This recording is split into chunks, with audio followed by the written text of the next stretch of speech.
Finally. It feels like we've been trying to get to this point for over a month now, maybe even more. But yes, indeed, you are listening to a for real official episode of Elwood City Limits, the episodic Arthur podcast. Of course, we haven't been doing nothing this whole time, but I wanted to make sure that everybody knows that yes, we are still, in fact, talking about Arthur, and we will be doing a lot of talking about Arthur today. We've got a lot of time to make up for. Will Young here, and of course, couldn't do this without my co-host Lucas Mancini. It feels good to be back, Will. Doesn't matter, nor rain, nor snow, Hurricane Ida, none of these things are going to stop us from talking about the big A. That's right, it's Arthur. We're back. Maybe knock on wood with that Hurricane Ida thing. Thankfully, everything seems okay right now, but, after the day I've had... I really don't want to push things. It's true. I probably shouldn't incur the wrath of the weather gods. My power did flicker about 3 hours ago, and the wind is still blowing. And given how I don't know how much our listeners know about the way the power grid's set up in Nova Scotia, but sometimes it goes out with a light rain. So given that we kind of have torrential conditions right now, we're hoping between me, Will, Mike, the ghosts, and the computer to keep the weather under control so we can record. This recording might sound a little bit different than it normally does. Suffice to say, it's been an up and down day. Had to bring in the computer, my trusty laptop, which I normally record from, into the shop, and we'll have to see how much that's going to cost me. So thankfully, my work laptop is pinch hitting this time. I was able to get Audacity onto it, record on the same microphone. It might sound a little different here and there, so please bear with us. Hopefully, we'll be back to working condition next week. But, of course, the main thing we want to start this episode off with is something that we've been putting off talking about because we wanted to save it for when we would have the time to talk about it. We're not doing emails this week. In case you didn't see, last week we did a bit of an email smorgasbord on the main feed, elwoodcitylimits@gmail.com. Anytime if you'd like to send us correspondence. But the main thing I wanted to lead off today, before anything else, well, it's been the talk of fans of Arthur, people who forgot Arthur existed, and basically everybody who seems to have 2 cents on what PBS is doing these days. I believe it actually might have been the end of July. I think it was like right after we went on quote-unquote summer hiatus when we started to do, pre-recorded content and stuff like that. We got the news that Arthur, the cartoon, is ending production next year. It's funny because my inbox was flooded. I had people in my life who I know don't listen to the podcast, but they know I have an Arthur podcast sending me this news. It was big everywhere, and maybe it's because our ears are a little bit closer to the proverbial Arthur ground, but I was under the impression that everybody knew that Arthur was kind of ending, and I guess that was all rumors and speculation up to this point, but now we have the official kind of news that it's coming to an end. It's been been kind of an open secret for a while. Yeah, I remember a couple of years ago hearing from such people as, well, the main person that I would credit with this news is Peebs, who you should be following on Twitter. They have, and is one of our patrons. They have consistently very reliable Arthur news. They really do the footwork there. So Peebs was the person that I heard it from that I was like, oh, maybe this is something. But beforehand, I had heard stuff from, friend of the show, DJ Bob, and something like that. That's like, well, Arthur's going to be coming to an end. And I'm like, yeah, we'll see about that. Because in a sense, Arthur is, akin to a show like The Simpsons. It's just like, well, why would they bother ending it now? Like, why not just keep it going, I guess? But it was the official announcement. And again, you've just answered your own question, because then it'll be like The Simpsons. Another failing of this episode is that I don't have my original notes with me, so I apologize if I miss any details. Again, I would be leaning on somebody like Peebs for this one. But essentially, near the end of July, beginning of August, it was announced that Arthur, the television series, is going to be ceasing production of its television show in late 2022. I believe it's December 2022 is when we will be getting the last episodes of Arthur as they are. Now, there has been what I would say is a bit of confusion, perhaps, or maybe misunderstanding that I don't think has been helped by the way that this has been announced, because a fair amount of this announcement, I think, got play when Finding DW had its episode with one of the, I believe it was either one of the voice directors or the writers of Arthur. Anyway, again, listen to Finding DW, excellent podcast, friend of the show, Jason Schwimmer, had an interview with somebody who still works on the show, and they essentially announced that, yes, Arthur is going to be ending. And a lot of news outlets took this as, the more catchy tagline, Arthur is canceled. Which, yeah, but also more like no. It's more to the point of, I think the language to focus on here is ceasing production. And it's like they're not being, PBS, I don't believe, is involved with this. Or rather, I should say, this isn't them being yanked off the air and being like, no, we have so many more stories to tell. It's just like they seem to be ending the production of the television series as we know it. And then the implication being from the communications from PBS, like the official PBS accounts and people who work with PBS in these articles, that Arthur will continue in some form or another, to be determined or to be announced. Maybe they know exactly what they're going to be doing. But most likely, I think a lot of the content that we've seen already, so like the YouTube exclusive shorts or maybe something for the PBS Kids app, will probably be continuing. We just won't be seeing the classic 22-minute episodes going forward. And that's how I understand it.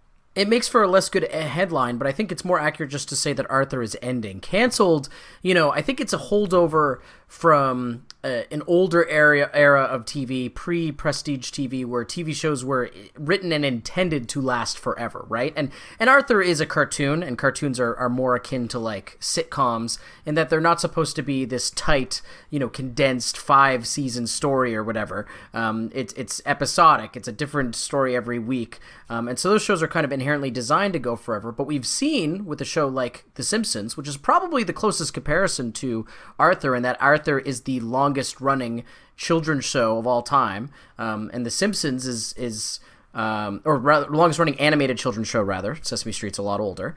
But The Simpsons is the longest running animated show, unless I'm mistaken.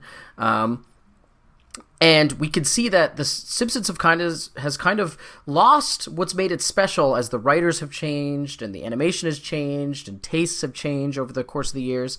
Now with a lot of the most hardcore Simpsons fans kind of wishing the show had ended years ago because they find the new episodes kind of tarnishing the show's good name. So I think this could be seen as a positive thing. I mean, it's sad to see Arthur go, but I think that sometimes I think back to like one of my favorite shows is Seinfeld, and Seinfeld is a great example of quitting while you're ahead. That show could have gone on for 2 more, 3 more, who knows how many more seasons, but they wanted to end on a high note. And so I'd rather see, I think this is a good opportunity to celebrate Arthur as opposed to lament its end. I agree with you, Lucas, and that's where my opinion about Arthur ends. Now, I will say that there was a lot of reaction to this.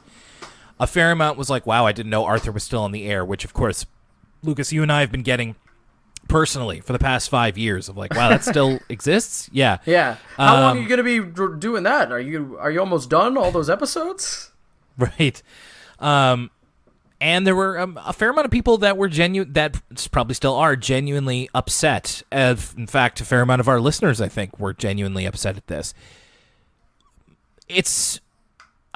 I'm not going. There's no judgment here in however you feel, whether you think it's good, whether you think it's bad, whether you're sad about it or whatever.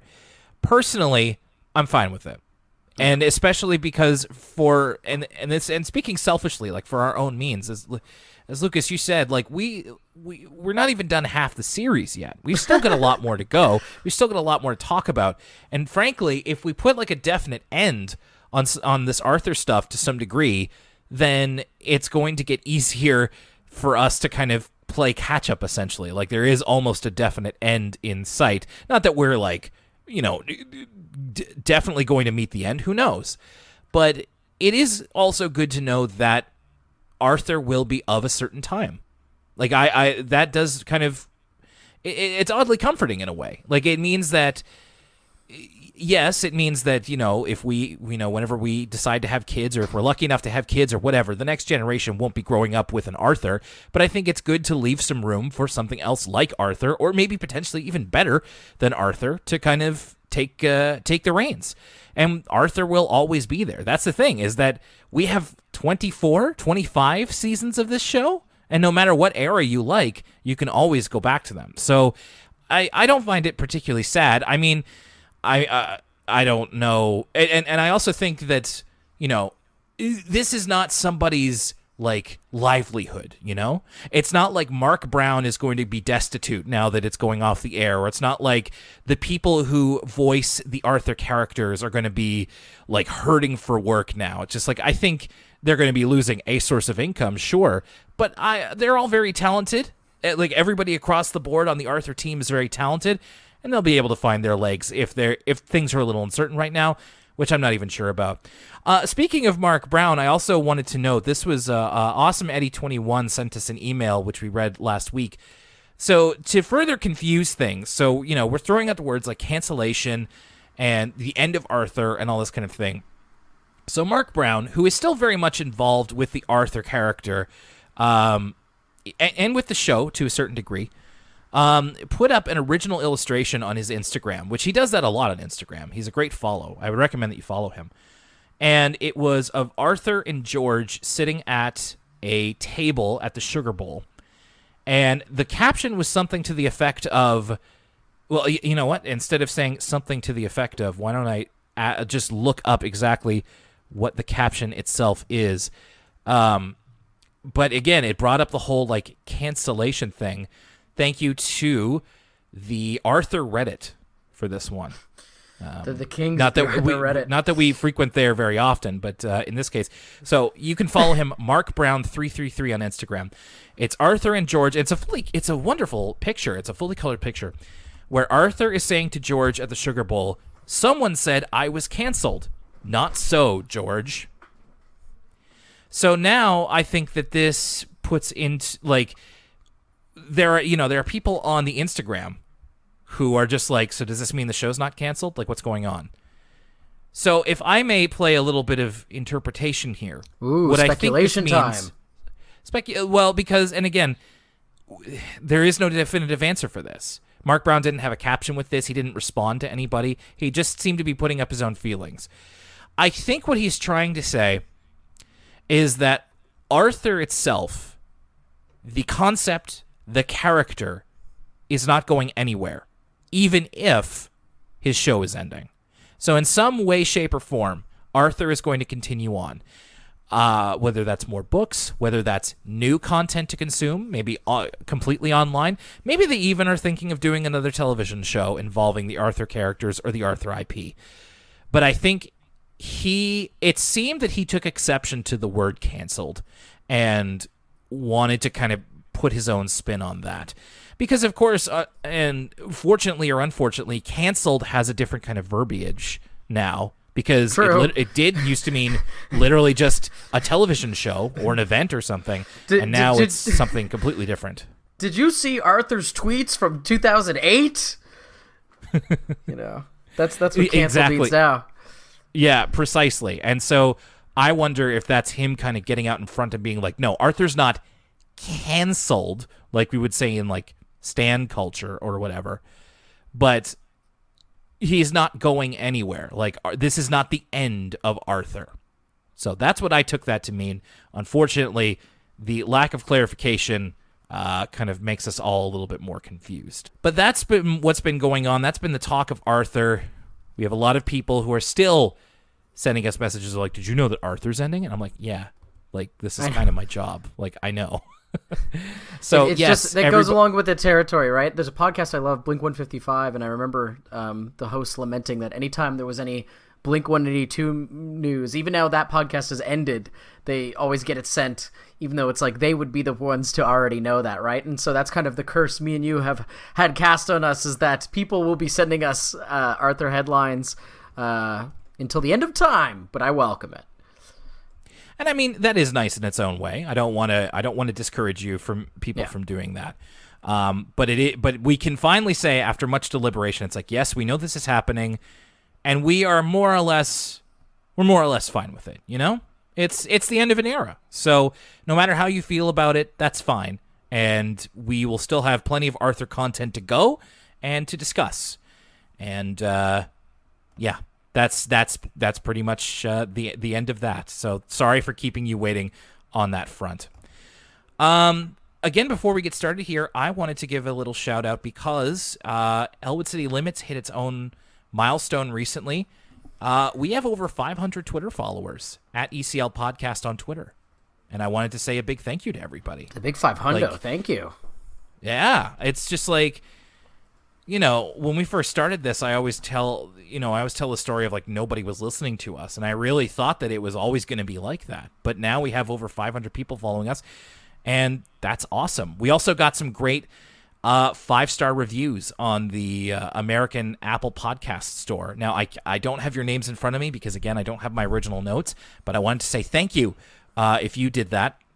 And we really appreciate it. And speaking of really appreciating, we did this a bit last week, but we have even more new patrons that we need to be thanking over at patreon.com/Elwood City Limits. Yeah, even since last week, people have been joining up to the Patreon. You know what? It must be that Marvin the Tap Dancing Horse episode. It's true. People, they're desperate for that Marvin the Tap Dancing Horse. The Marvin the Tap Dancing Horse fandom has come out in droves to check out that Patreon exclusive. There's a real rich untapped vein that even we didn't realize was going to be so beneficial to us. Patreon.com/Elwood City Limits. We have new patrons to thank, such as Anteater 21, Alexandria Dukes, Ron Gonzalez, Anthony L. Williams, Sierra De La Rosa, Sarah, and Teddy. And we also want to thank our patrons who have been around for a bit longer, such as Greg Hagai and Yoshi, Aaron DeFilippo, Emily K, Dan Big Challenges Silva, Ian Collis, John Griswold, and let's say Macy Ball. Thanks a lot, everybody. We really appreciate everything you've been doing for us. Patreon.com/Elwood City Limits. And I'd say that's time there. It's time to talk about an episode of Arthur. Can you believe it? The Episodic Arthur podcast talking about Arthur. In fact, this one almost hits a little close to home with we're right in the middle of like the two instances that make this episode possible. This episode being the Blackout. Yeah, I hope this episode isn't one of those kind of like life imitates arts kind of situation where we're talking about the Blackout and then we get a blackout. This is it's almost too real, to be perfectly honest with you. Yeah. So knock on wood. We are talking about the blackout here, and it has to do with a blackout that is caused by extreme heat, which might sound a little derivative, but I'm interested to get into this. So we start off with Dr. Jake the Weather Maestro, who is talking about just how dang hot it is in Elwood City. And Lucas, we've been having some hot days here in Nova Scotia as well. It's true. It's obviously Elwood City, after we've talked about this ad nauseum, where's Elwood City? What state is it in? We've determined it's somewhere near the Massachusetts area, probably, or at least on the American East Coast. And it's funny because whenever I listen to a lot of podcasts from people from like New York and stuff like that, and follow a lot of people from New York on Twitter. And whenever the East Coast on the states, like specifically like the New York State area, gets hit with like bad weather, we kind of get hit with similar weather because we're close enough that those same weather systems usually hit us, right? So when people in New York are tweeting about, oh, it's so hot, it's crazy outside, we are usually also getting hot, crazy weather. And so similarly, seeing a lot of, we're not getting floods and crazy stuff like that, like they're getting down there right now. But that's the cause of the storms today. So, yes, it's been very hot this summer, is what that's all to say. Of course. And everybody's trying to beat the heat in their own way. Air conditioners, cold drinks, all of those. DW is standing in front of the giant air conditioner as Mom is on her headset doing tax work on the computer. This is like Mom's like a burgeoning podcaster here. It's funny. I wrote down the note. I love we get to see Arthur's mom at her job. We always see so much of Arthur's dad with his catering business, but we've only kind of heard murmurs of Arthur's mom doing people's taxes. Like she's trying to kick people off the computer because she needs to do work and stuff like that. But Arthur's mom was killing me. She's, I think, on the phone with Mr. Crosswire because she calls him Mr. Crosswire by name, and like her advice about how he tries to put like his dental floss as a business expense. And there's some other weird kind of typical Mr. Crosswire. I'm sure he's got some secret like bank accounts in the Cayman Islands, or he was at least listed in the Panama Papers or something like that, trying to pay as little taxes as possible. DW notes that she's kind of confused that Arthur was able to find ice, as she says things have a way of disappearing in that freezer. I always like the little shout outs to the whole snowball controversy. Yeah. Arthur kind of gives her lemonade to hold as he's helping Dad bring in the big ham. Like right. I just had the note of Dad bringing in the big ham. Arthur remarks it's the biggest ham he's ever seen. It's the biggest ham I've ever seen, dude. This thing is massive. You've never seen a ham this thing is that like big? as big as me. No. I don't know if the ham is what are you, like 5'9"? You're like 6'2", aren't you? That's a wow. That's that. I'm a happy medium. I'm like 5'11", but that's quite the swing between 5'9" and 6'2". I don't know. Well, I was thinking because my roommate is, I think, 5'9", 5'11". He's around there, and I was like, Will's a lot taller than my roommate, so I don't know what you were, but it's all taller to me. I'm quite short, so all I'm saying is a 5'11" ham would be something to gawk at. I would like to see the pig that came from. It looks like a large dog. It looks like the size of a large dog, which is considerable, So Dad's bringing in the big ham, Mom's doing the tax work, and then all of a sudden, they have to put the ham in the freezer because it's for an event that Dad's catering the next day. But then all of a sudden, the power completely goes out, conks out, and it conks out citywide, and we enter the blackout, the aforementioned titular blackout. We get throughout the episode, we get Dr. Jake kind of predicting that everything's going to be fine, the power will be back soon, and all of his predictions are wrong. So we're to understand Dad references Dr. Jake's predictions during the Blizzard Lucas Mancini Gold Star episode, The Blizzard. So this is apparently the same radio host as before, so it's kind of that like the brown dog with the mustache and the hippie glasses. Right, and he's in the Binky episode as well. Binky the band, not the character. That's right. He's kind of the go-to radio stand-in, kind of similar to, he's just like a typical Ronnie Radio. Kind of reminds me of Samuel Jackson's character from Do the Right Thing or something like that. Sure. So which disqualifies him, by the way, from being throwaway character of the week, because I do love the running joke of his predictions are always incorrect, and whatever Dr. Jake is going to say is not what's going to happen on the radio, yet everybody listens anyway. It's a really funny joke, especially for me and you, Will, having come from working in radio, and how he's just like a typical, like, wake up, it's Dr. Jake in the morning, it's the zoo crew, he's still, you'll have to wait to figure out who was the actual throwaway character of the week this week. It's been a long time since I've heard the phrase Ronnie Radio, but that's absolutely how that applies. So they have to make do with what they have in terms of food, which means supper is cold leftover pasta, applesauce, and pretzels, which is like, that's a depression meal for me. That's like something that I do when I'm like... My question was going to be, Will, would you have the cold pasta, applesauce, and pretzels? Would you eat it? I basically have had it before, so of course I would. I know. Sometimes you get desperate, man. You don't have time to get to the grocery store. You don't have the will to cook. You just scare up whatever you have and pray that it holds. We're recording this before supper, and I was like, damn, those pretzels low key look kind of good. DW also has a line: pretzels in tap water. It's like we're in jail. Yeah, what are they drinking normally? I guess like kids love to have their juice, but I'm a big staunch tap water drinker.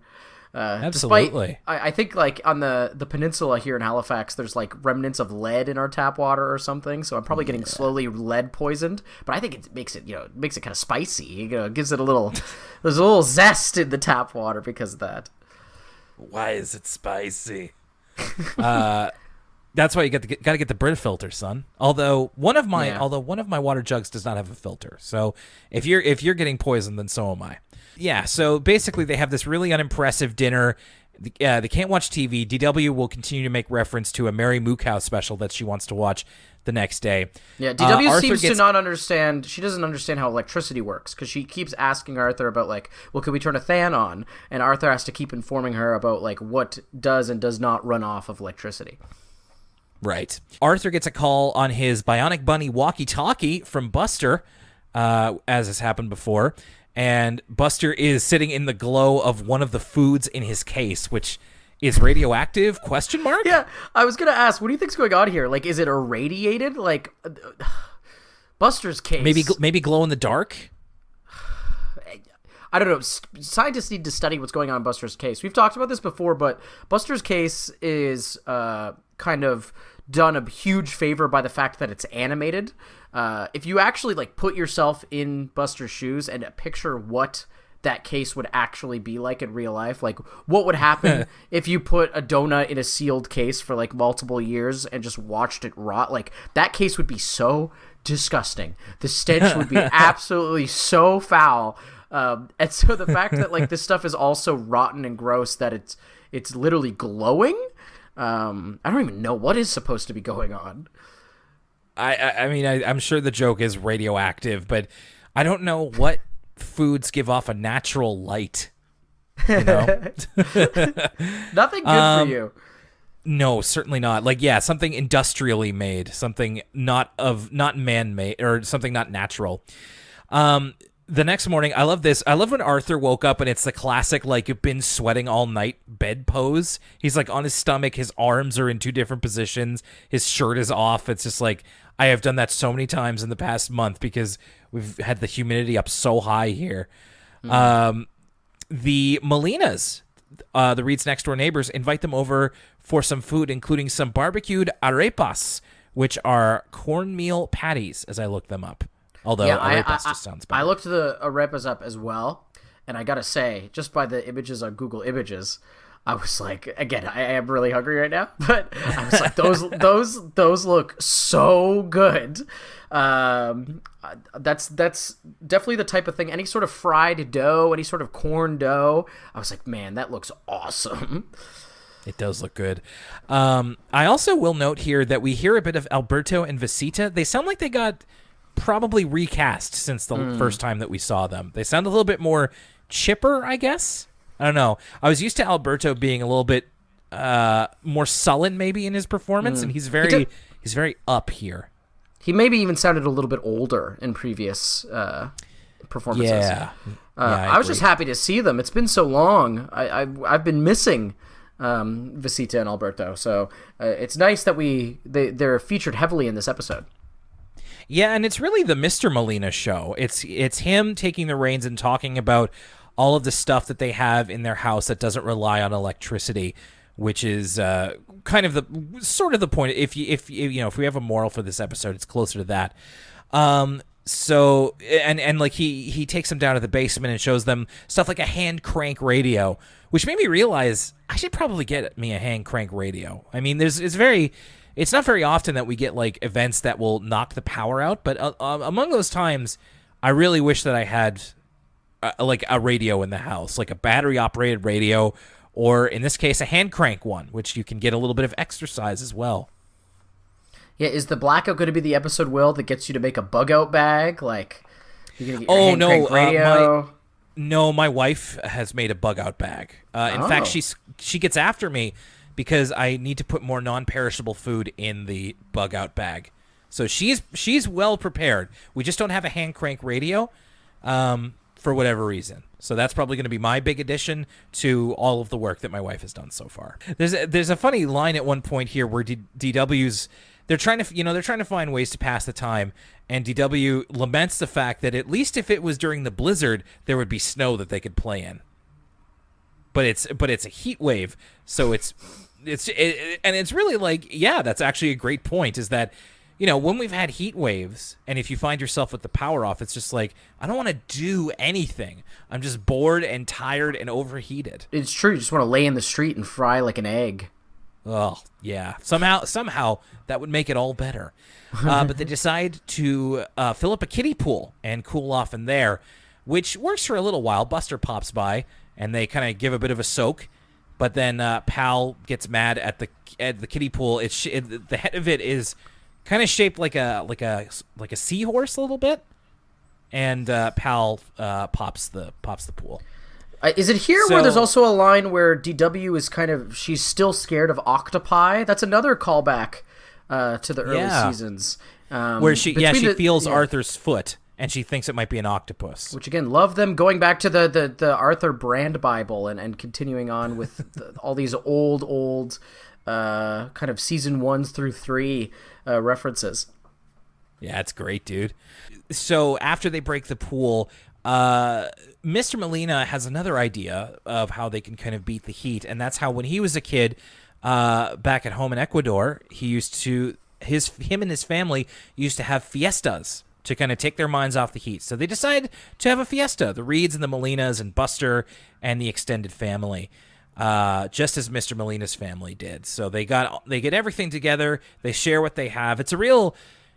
We've often really extolled the fact that Arthur, in some cases, is really all about the community spirit, and you feel it a lot here because it's not just these two families that are participating; it's like everybody on the block, it seems. And Dad brings in the big ham, and everybody seems to be having a really good time. Like Buster's mom is there, Mrs. McGrady, Grandpa Dave is there for some reason, which he must have been in town, I guess. It's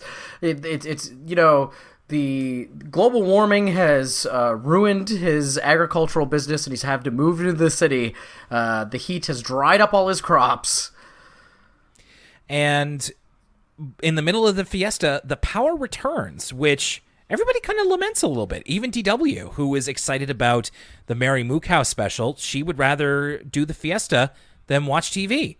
So then Mr. Molina simply turns the lights out, and they continue on with the fiesta, and that's how the episode ends. They decide to have a powerless fiesta, even though everything is restored. So nice little button on that one. Now, I mentioned earlier that I don't have that much access to a lot of the stuff that I would normally have. So this is where we normally put a commercial break, but I don't have a commercial. So let's just keep going. Okay, let's do it. Off the cuff. Here, I'll take this opportunity to remind everybody, the Elwood City Limits anniversary live stream is, if you're listening to this on Friday, it's tomorrow. It is at 8 p.m. our time. What is that, 9 p.m. Eastern? 7 p.m. Eastern. 7 p.m. Eastern. Sorry. So yeah, 7 p.m. Eastern. We're going to be on Twitch, twitch.tv/Elwood City Limits Pod. We're going to be watching some videos, maybe taking some requests, chatting with people in the chat. So if you want to see what we look like, we definitely have faces for radio. Come on down to the Elwood City Limits Pod Twitch, and we'll have a fun time. I hope to see all our dear listeners there, or as many as they can make it out on a Saturday night. This will be my first ever Twitch stream. I'm very much looking forward to it. And, please be nice to me, but also come by. So this will be, as Lucas said, 8 o'clock p.m. Atlantic, 7 p.m. Eastern, which I believe would make it 4 o'clock Central. So whatever time zone it is, twitch.tv/Elwood City Limits Pod. Also, I want to take the opportunity to say thank you to everybody who nominated us for the Coast Best of Halifax Awards. Yes. I believe the nomination period is over right now, so we are waiting to enter the voting period. Exactly. So that we're halfway there. That was the nomination portion. Soon, I think, because they said early September, they're going to announce the official nominees. And so if we make it to that round, where, thanks to all you people conceivably, were nominated, then we're going to need you to mobilize again and get to your digital voting booths and vote for us to be the actual winner. I think we could do it this year, so fingers crossed. I think we have a good chance, and speaking critically, there's not a lot of other local podcasts, truly local podcasts, that I think can stand up to us. So let's prove us right when we get there. Certainly no family-friendly ones. No, definitely not. Mei Lin Takes a Stand is our second episode. This is like classic ECL. This is like, speaking of, our anniversary and stuff like that. We're bringing it back when we didn't have commercial breaks. We didn't have anything to sell you, man. Yeah, exactly. We just went out there and told it like it is. We just talked about Arthur. Remember when they used to talk about Arthur? Me and Will are getting back to our roots. We're only recording ECL from a cabin in the woods. Get away from it all. Get back to, our roots, what makes us tick. I'm actually speaking into a tin can, the way that podcasting was supposed to be. So Mei Lin Takes a Stand. It is, in fact, all about Binky's little baby sister, Mei Lin, who is introduced by Kate and Pal on, like, a stage.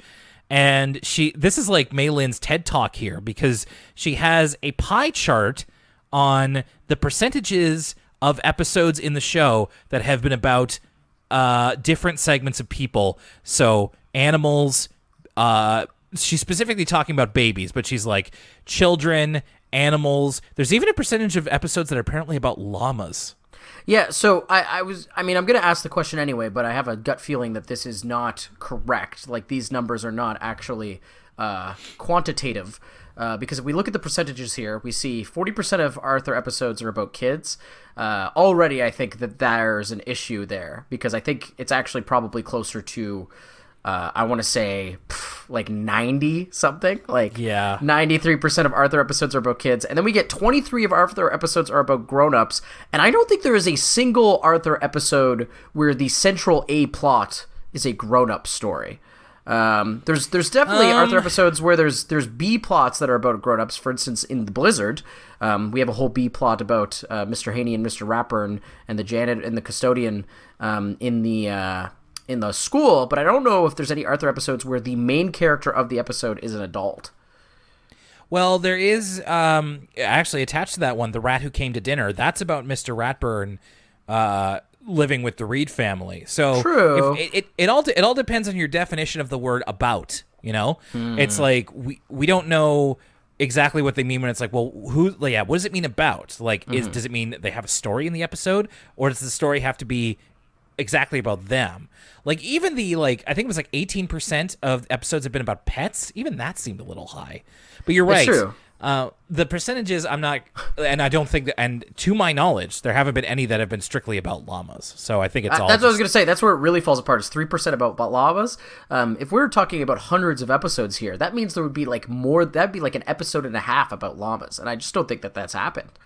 No, I don't think so, but all in good fun. We also see here that, when Mei Lin starts to talk, she's just babbling, and Kate says, oh, forgot to turn on the baby translator, and she gets like a universal remote. So apparently, every time we've been able to understand Kate and Mei Lin, it's because the show has a built-in baby translator. I need that technology for Twitter sometimes. Because some of y'all on there be babies, not the Elwood City Limits listeners, but some people. No.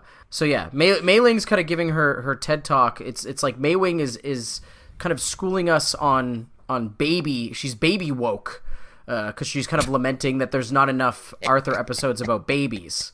And then when Kate kind of challenges her on it, she does say something like, "You're one of them," or "You're thinking like one of them." Which is to say, non-babies. Baby woke. that sounds like an insult waiting to happen. I'm surprised it isn't already.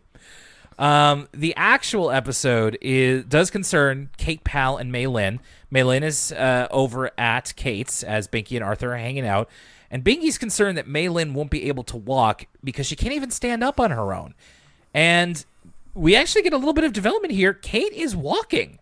Now, granted, she's holding on to the side of a table, but Kate's standing up on her own 2 feet and she's walking.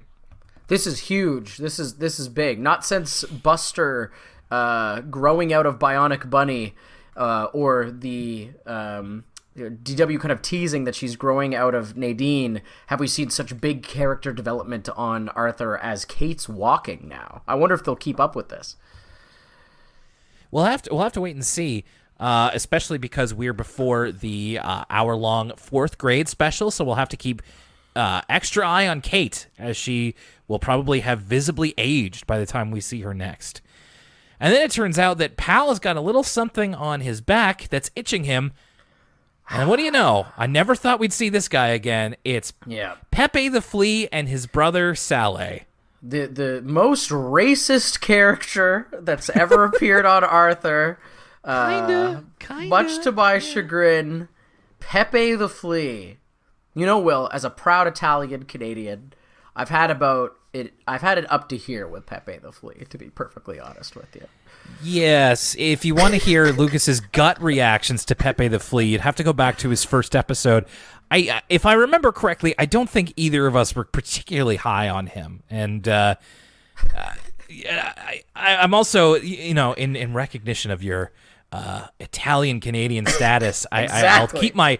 I'll keep my Pepe impressions to a minimum, but it's as bad as it's ever been. If you don't like that kind of very over the top Italian accent, I did like Pal saying I should have recognized that itch when Pepe introduces himself, and his brother Saleh, who doesn't talk, he just kind of communicates with a horn, like a little like a bike horn.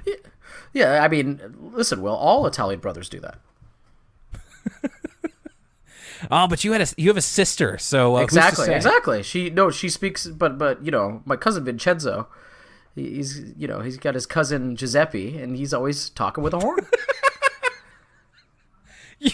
That could be true or not. Giuseppe. I really don't know. I almost don't want to know. The horn thing is definitely not true, Will, but I do have a cousin. I do have a cousin Vincenzo. Okay, no, I was talking about your cousins Vincenzo and Giuseppe. Yes, that's what people are. That's what people's names are like in Italy. I thought you just plucked those out of the ether. No, I don't think Italians communicate with horns. Listen, I'm not this episode. I don't think that lowly of the Italian people. Please, Menage. Oh God! All right. So Pepe unfortunately narrates a story that is kind of, I guess it's meant to, because Maylin doesn't really want to get started walking. She doesn't really see the point, and she's also very intent on squishing Pepe and Saleh. So Pepe kind of spins her a yarn about the kingdom of. The kingdom of hands and knees, where everyone crawls and everybody thinks walking is ridiculous. So it's this story where Mei Lin is the princess Lemony, and Nemo, the cat, is her servant Mino. And we also see Pal is the princess's jester Lap, and he's kind of dressed in the typical jester outfit. Yeah, he's just relaxing. Lemony looks very comfortable here in what she's wearing. This is premium loungewear. It's true. And also we got this giant kind of like big pillows that she's lounging on as well. Yeah, it's definitely a vibe. Oh, man, I would love some body-sized pillows. So Lap entertains her by like walking on his hind legs, and apparently, again, in the kingdom of hands and knees, everybody thinks that's the funniest thing ever. But the jealous Mino turns Lap into stone. So Lemony has to set out on a quest across the desert to find a cure. And speaking of accents, along the way, Lemony meets a camel who is like New York Jewish. And he's also the throwaway character of the week. I love this camel. What's he? I think Lemony is asking about, anybody that could like cure Pal, essentially. And the camel goes, like a doctor?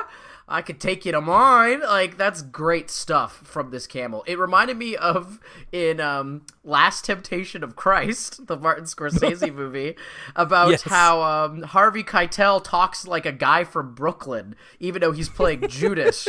And I was like, this is great. I unironically think that's great. I think that makes it a better movie. I think it makes it a better adaptation of the Christ story. I think it's just all around good stuff. We need more people in the middle of the desert talking like they're from New York. New York. The Lord Jesus Christ and his 13th disciple Giuseppe.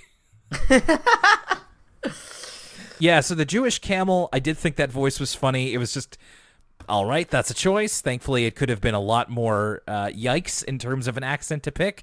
So we're okay there. The camel takes her to meet the doctor, Baba Kate, which is kind of baby Kate smashed together. And Baba Kate tells Lemony that she needs to find a fruit to unpetrify Lap. It's really hard keeping track of all of these names when we're not going to be talking about them ever again. Lemony sets out across the sea. We get a little Arthur cameo here. He's like a giant Poseidon-esque monster. He's kind of got like fins on the side of his face. He's got like a trident. A merman, if you will. Yeah. Although we don't really see do we see the bottom of him? Does he have a tail?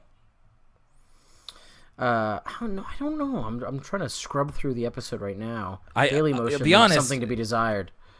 I'll be honest, wasn't paying the closest attention to this one. As Lucas finds that out, essentially, Lemony eventually finds the fruit to undo the evil spell.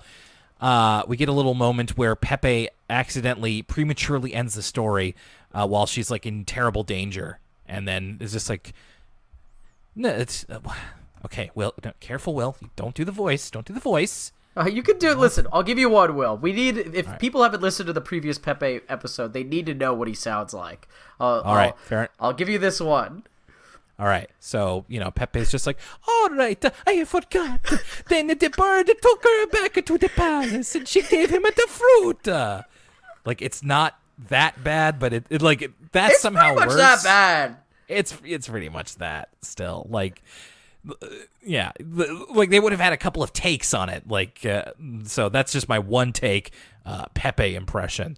So, in order to feed Lap the fruit, Lemony has to get up on her feet and walk over to him, which were apparently made very strong from all the crawling across the desert and the sailing that she had to do. So yeah, that's the bulk of the episode is that story. And they kind of part ways with Pepe. Pepe kind of disappears, actually, so it doesn't really even say goodbye. Yeah. He's just kind of out of there. He pulls a Batman and Commissioner Gordon where they look away and then they look back and Pepe's gone. So that's what that feels like. Oh, okay. You've lost your privileges. I promise. All right, we're done. The final button on this. The final button on this episode is Binky takes Maylin home, and Maylin is being put to bed. Binky seems very much like a good older brother here. It really warmed my heart to see him being so gentle with her. He tells her a story with his Uncle Slam action figure, the wrestler Uncle Slam, and then he forgets the figure in his bed, and he turns around and sees that Maylin is standing up in her crib and kind of gives like it's like, oh, adults, they're always so pleased over the littlest things. So she's not quite walking yet, but she is standing. She's on her way. And that's the end of that one. So let's rewind it back here. So we went from the Blizzard, in a sense, to its spiritual sequel, the Blackout. Lucas, after so much time away from Arthur, and just with this episode itself, what did you think of this one? So the Blackout's interesting because my main worry was that it was going to be too close to the Blizzard, which is kind of a weird thing to worry about because that is one of my all-time favorite Arthur episodes. But, I'd rather things be original than too same old, same old. And I think that, though it has similarities, weather causing people to come together and kind of celebrate each other's company in spite of the weather, it definitely does it in a very different way. And I will say that this episode is kind of benefited and is unique kind of because of how light it is. There's not a lot to sink your teeth into in this episode. There's not really like a hefty moral or a lot of like things to wrestle with. It really is just, it's super hot outside. These people learn about the culture of Ecuador, and then they kind of have a good time, and that's it. But I think the episode's actually better for that because it's a really vibey episode. It's an episode where, much like the characters in it on their hot day, you just kind of relax, chill out, and let wash over you. And so maybe it's because we've been so Arthur starved lately, but even though there wasn't that much there, I enjoyed it, and I thought it was just kind of fun to spend some time with the Arthur family, as well as their neighbors who we don't see nearly enough about. So yeah, that was my take on it. What did you think, Will? This certainly, the stakes seemed a bit lower than they did in the Blizzard sure. episode, but I also enjoyed this one, and I think you made I think the term there that you introduced is light. This is very nice and light. It also just kind of feels like something that we have gone through recently. And like I said when we were talking about the episode proper, it feels like a community episode. And I love those episodes of Arthur. I love the ones where the community comes together. And although it is a smaller portion of the community, it's mainly just two families and kind of everyone involved that way, and maybe like Buster and his mom. But there's something really nice about everybody coming together to just kind of have fun and celebrate and try to get their minds off a bad situation. Like, I feel like that's what we're all trying to do these days, as much as we can. And it is nice to see like big public gatherings without people having masks on, as much as we do need those. Do need those mask mandates and those vaccine mandates and everything. But it is just kind of nice to see everybody in being able, the days when you could beat the heat by getting together in somebody's backyard and just trying to stay cool, and with the solidarity in the fact that everybody's really overheated. Let's just relax and try and cool off. There's one, before we move on to Mei Ling Takes a Stand, there's just one more thought I had about the Blackout. Which is that, and this is kind of a little tidbit, but I really like how a lot of times when we think about countries like Ecuador, or we think about countries like, for instance, something like Bolivia or Venezuela or South American countries that, their GDP isn't what it is in Canada or United States. These are quote unquote countries that are many metrics poorer. On a bigger scale. A lot of times people, I think, tend to look at these countries with pity, right? Oh, these people that live in these poor countries, they don't have the things that we have. And I think this is a good example of, yes, is the public infrastructure in Ecuador, where Visita's family is from, worse to the extent that there's blackouts all the time? Yes. But does that mean that they should be pitied and they don't have dignity? Absolutely not. And we see that how in the face of something like that, consistent blackouts, that community doesn't see it as this like negative, oh, woe is us, we have this poor public infrastructure. It's they're still living their lives with dignity, and they're happy in a way that's different than what the Reed family is used to in the face of kind of these things. So I think that this might be me extrapolating a lot from a little, but I think that I liked that portrayal of these these folks from this South American nation. Ecuador's in South America, right? I don't want to say all that and then be completely misguided. But yeah, that's just one more detail I wanted to add on before we move on to Mei Ling Takes a Stand. Those are the kinds of takes that I missed from you, Lucas. So I think that's a perfect way to segue into this. Yeah, I almost don't know what to say here. It's just like, look, it's not bad. It's not bad, but it's also just like, okay. So we have the Kate and Pal episodes, which can be fine, but generally I haven't been super up on them. And now we have Mei Lin, and this episode is mainly about Mei Lin, but it's not even about Mei Lin. It's about a character in a story told by a flea that Mei Lin is just playing. A racist Italian flea. It's just like, I don't know. it's not that Arthur episodes need to have consequence, but it's just like it's when the entire middle chunk of the episode is just like, here's this story about somebody learning that it's good to stand so we can make sure that Mei Lin does that. It's like, okay, like we needed that to get to that. I don't know. It didn't really work for me. Like, hey, I will say that, whenever they get the chance to do like a fantastic setting, they usually let the artists go a little bit wild in terms of the vistas and the settings and the costumes and all that kind of stuff. So that was neat. I like seeing Binky as an older brother. I'm totally fine with more Mei Lin. Just this one did not really do anything for me at all. Yeah, I totally agree with you. Mei Lin Takes a Stand is really weird for a couple of reasons. But mainly, I think when we both saw the name of this episode, we were both looking forward to seeing more stories with Mei Lin. I think her dynamic with Binky is really interesting. It's a really interesting place for the Binky character to go, and there's a lot of things that you can do, a lot of stories you can tell with the Mei Lin character. So this was really surprising that this is what they chose to do. And then once I realized it was going to be this whole kind of like fantasy episode, first of all, I had to look up whether or not this was actually based on some sort of real kind of like the Epic of Gilgamesh or the Odyssey, or was this based on Arabia, 40 Days and 40 Nights or something like that? And I looked it up, and it's totally original. And so I think that's interesting because it kind of succeeds in feeling like one of those stories, or feeling like it is based on one of those stories without actually being. But right. I think that, and so I agree also that I like the more fantastical Arthur episodes. They definitely stand in your head a little bit better, except that because Pepe is telling this whole one, it just becomes annoying. Like, it doesn't feel like it's an episode about Mei Lin at all.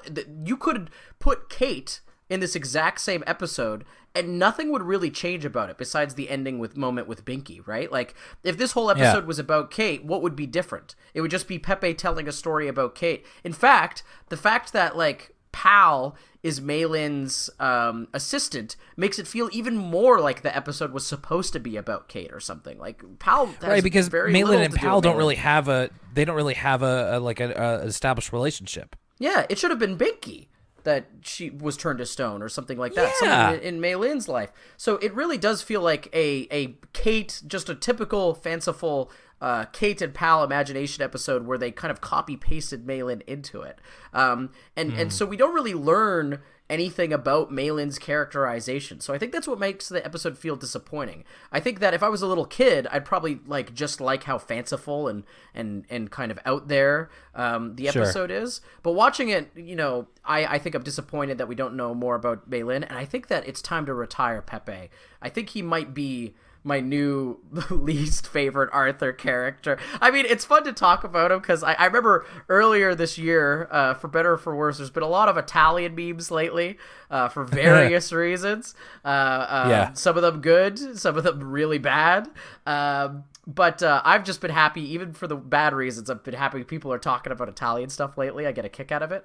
So I partly got to get a kick out of Pepe, but he makes the episode worse because his voice is so annoying. And I think this episode would kind of stand on its own better if he wasn't narrating it. And I also think that I'm just excited for more stories about Mei Lin that are actually about Mei Lin instead of whatever kind of this is. Well, there it is. ECL is back on the books as we get back into the school year, as we get back into the remainder of 2021. We have so much to look forward to, and we want to thank you for hanging in there with us. We hope that you enjoyed all of the cool extra programming that we had over the past month, the mailbag episode, the commentary, the Jason Schwimmer episode, and everything in between, the Elwood City Downtown Core interview. I hope you enjoyed all of it, and I hope you'll stick around with us. So, of course, let me let you in on what's going to be coming up in the next little bit. Of course, one more time, we'll mention that Saturday, September 4th, which, if you're listening on Friday, that's tomorrow, or if you're listening on Saturday, it's today. Go to twitch.tv/Elwood City Limits Pod, 8 o'clock Atlantic, 7 o'clock Eastern, 4 o'clock Central. I think... Is it Central or Pacific? I don't know. God, I wish I'd figured it out. Anyway. It's 4 o'clock Pacific. I don't know what it is. Central time, Mountain time. You guys can figure it out. Yeah. 7 o'clock Eastern, I would say, is your one to stick to if you are looking to synchronize with us.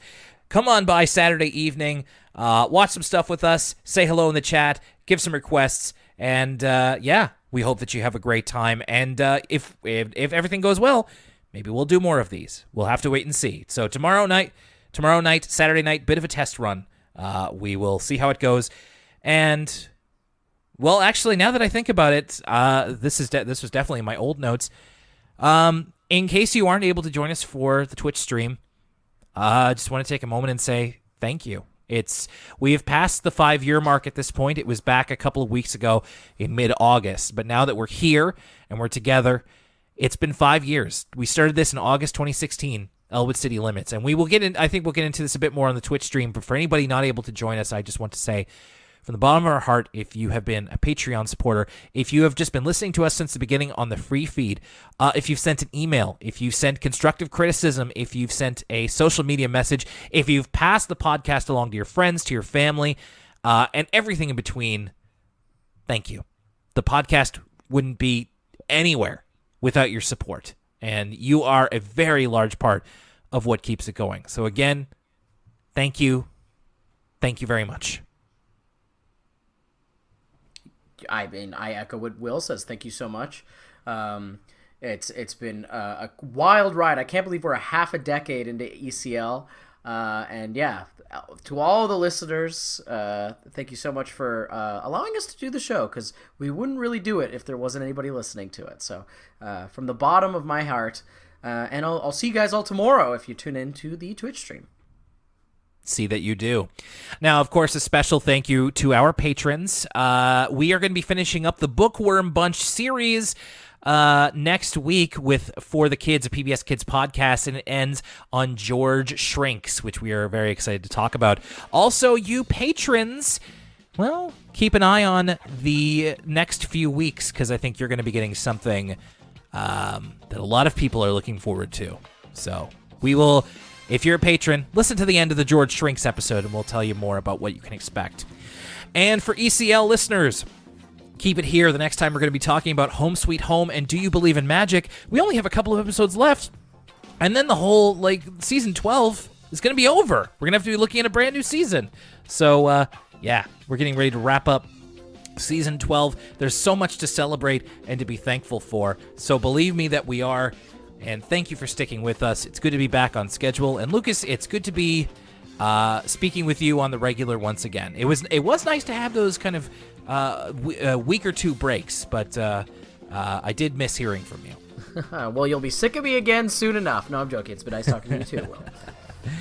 All right. So for Elwood City Limits, my name's Will Young, and for Lucas Mancini, this is the biggest ham I've ever seen. We'll see you next time.